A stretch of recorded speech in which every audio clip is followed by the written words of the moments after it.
Si è svolta sabato 15 luglio a Cortina d'Ampezzo la quinta edizione di Scoop, la grande festa delle cooperative bellunesi trevigiane promossa e realizzata da Confcooperative Belluno e Treviso.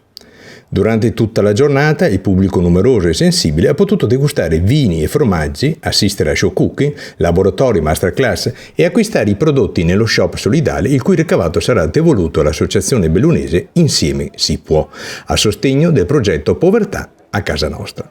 Ha destato grande curiosità l'esperimento culinario che ha visto l'abbinamento del formaggio rigatino barbabietola e crème accompagnato da una crema alla mostarda veneta con canditi creato dal maestro gelatiere Pierluigi Vezzù con la collaborazione dello chef stellato Enzo De Pra.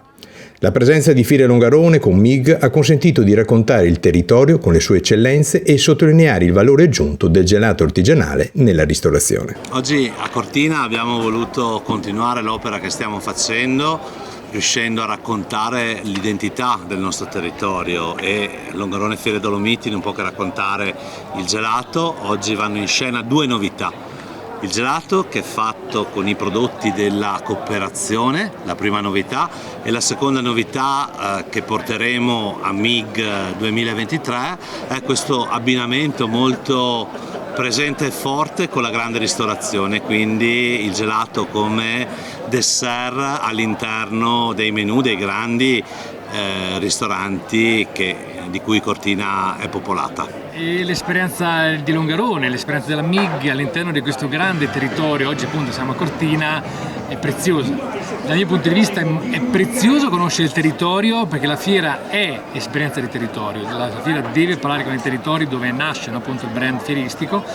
Oggi qua abbiamo un'eccellenza incredibile a livello internazionale ed è anche più importante dal mio punto di vista capire come si muove il territorio, cosa organizza, quali sono gli interlocutori di questo territorio prezioso, perché poi la MIG è e deve essere frutto di questa storia.